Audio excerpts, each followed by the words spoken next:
शिवाय नमस्तुभ्यम हर हर महादेव। दोस्तों, जैसा कि आप सभी लोग जानते हैं कि 6 अक्टूबर 2025 आश्विन महीने में पड़ने वाली शरद पूर्णिमा है और आश्विन महीने की शरद पूर्णिमा सोमवार है और हमारे हिंदू धर्म में इसका बहुत ही बड़ा और विशेष महत्व होता है। अगर कभी भी मौका लग जाए और आश्विन महीने का शरद पूर्णिमा सोमवार, एक और आश्विन महीने का शरद पूर्णिमा सोमवार है, आश्विन महीने का शरद पूर्णिमा सोमवार, शरद पूर्णिमा के दिन तो आप लोगों को सिर्फ और सिर्फ तुलसी की सूखी लकड़ी वाला उपाय तो अवश्य ही करना चाहिए। इन दोनों का संयोग बहुत ही कम आता है। इसी के साथ में गुरुजी ने अपनी शिव पुराण कथा में बताया है कि इस दिन आपको तुलसी की सूखी लकड़ी वाला उपाय तो आपको अवश्य ही करना चाहिए। मैंने आपको लकड़ी वाला उपाय तो अवश्य ही करना चाहिए, क्योंकि ऐसा दिन पूरे साल में सिर्फ एक ही बार आता है। सभी लोग जानते हो कि शरद पूर्णिमा सोमवार का अगर सबसे बड़ा कोई उपाय है तो वह तुलसी की सूखी लकड़ी वाला उपाय है। तो दोस्तों, सोमवार शरद पूर्णिमा के दिन आप लोगों के मेरा करना चाहिए को इस तुलसी की सूखी लकड़ी वाला उपाय को जरूर करना है। बहुत सारे लोग होंगे जिन लोगों ने इस उपाय को ना किया हो, मतलब पूरा साल निकल गया, उन्होंने किसी भी दिन इस तुलसी की सूखी लकड़ी वाला उपाय को ना किया हो। पर दोस्तों, आपके पास एक आखिरी मौका बचा हुआ है, जो कि सोमवार शरद पूर्णिमा के दिन है। इस दिन आप लोगों को इस वाले उपाय को जरूर कर लेना है। भले ही आपने पूरे महीने भर इस उपाय को न किया हो, पर अगर आपने इस आश्विन महीने के सोमवार शरद पूर्णिमा के दिन अगर इस वाले उपाय को कर लिया तो आपको इस उपाय को करने का वह फल मिलेगा जिसकी आपने कभी कल्पना भी नहीं करी होगी। इसीलिए आप लोग इस वाले उपाय को एक बार जल्दी, आप लोगों के हाथ से यह मौका ना जा सके और आपको इस उपाय को करने का फल मिलेगा। दोस्तों, यह उपाय पंडित जी ने अपनी अभी की ही श्री शिव महापुराण की कथा में बताया है। जिस उपाय को आज हम आपको बहुत अच्छे से समझाने वाले हैं। इस वीडियो को देखने के बाद उपाय को समझने के लिए आपको कोई और वीडियो को देखने की जरूरत नहीं पड़ेगी। तो चलिए दोस्तों, उपाय को शुरू करते हैं। देखिए, यह इस आश्विन महीने सोमवार शरद पूर्णिमा के दिन यह इतना खास होता है, इतना महत्वपूर्ण होता है। देखा गया है कभी कभी बड़े बड़े पूजा पाठ अनुष्ठान से जो कि मनोकामना पूर्ण नहीं होते, वहां आश्विन महीने की सोमवार शरद पूर्णिमा के दिन एक छोटे से उपाय करने से ही आपकी मनोकामना पूर्ण हो जाती है।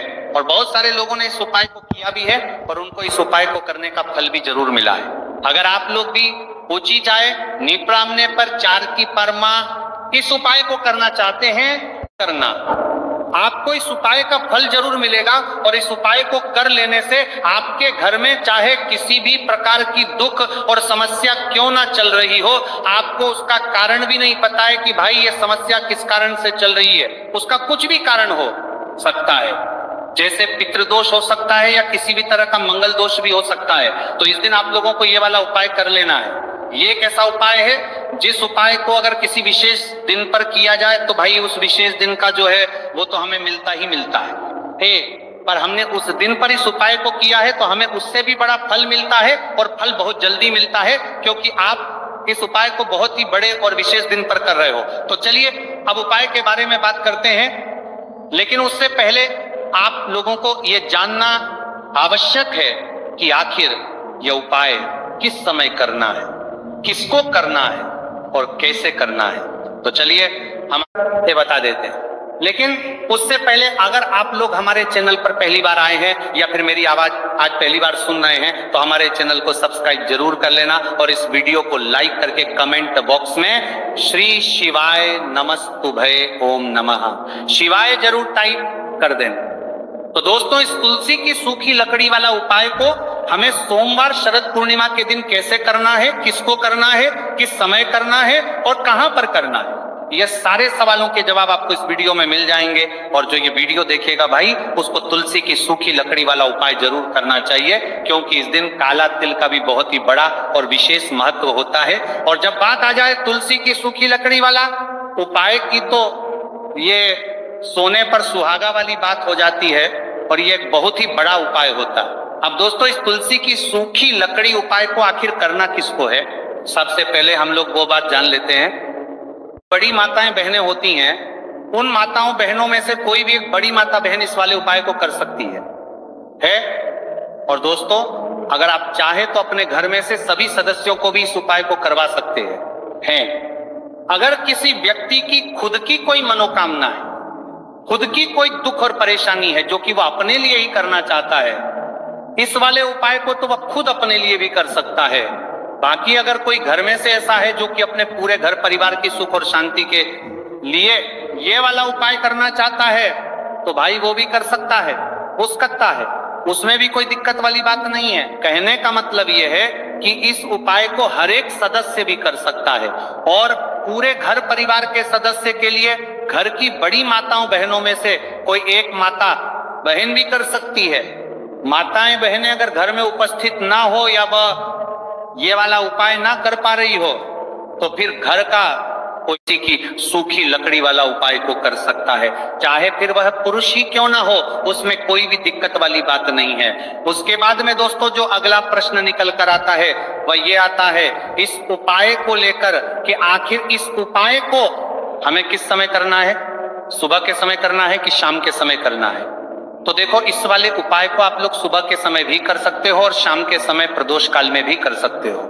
अब अगर आप पूछो कि भाई साहब सबसे उत्तम समय कौन सा रहेगा इस तुलसी की सूखी लकड़ी वाला उपाय को करना है, तो हम आपसे बस यही कहेंगे कि इस उपाय को आप सुबह के समय करेंगे तो ज्यादा बेहतर होगा। बाकी अगर प्रदोष काल शाम के समय भी करेंगे तो भी अच्छा होगा, उसमें कोई भी दिक्कत वाली बात नहीं है। तो अब दोस्तों जो अगली सबसे बड़ी और महत्वपूर्ण बात आती है वह ये आती है कि सुबह अगर हम उपाय को करेंगे तो हमें कितने बजे से लेकर कितने बजे तक के बीच में करना है और शाम के समय प्रदोष से लेकर कितने बजे के बीच में करना है। तो देखो, सुबह जितनी जल्दी हो सके आप उपाय को करने की कोशिश करना। बाकी अगर किसी कारणवश लेट भी हो जाओ, थोड़ी देर भी हो जाए, तो 10 या 11 बजे तक भी आप उपाय कर लेना, पर 12:00 बजे से ज्यादा देरी ना हो, ठीक है? इस बात का ध्यान रखना।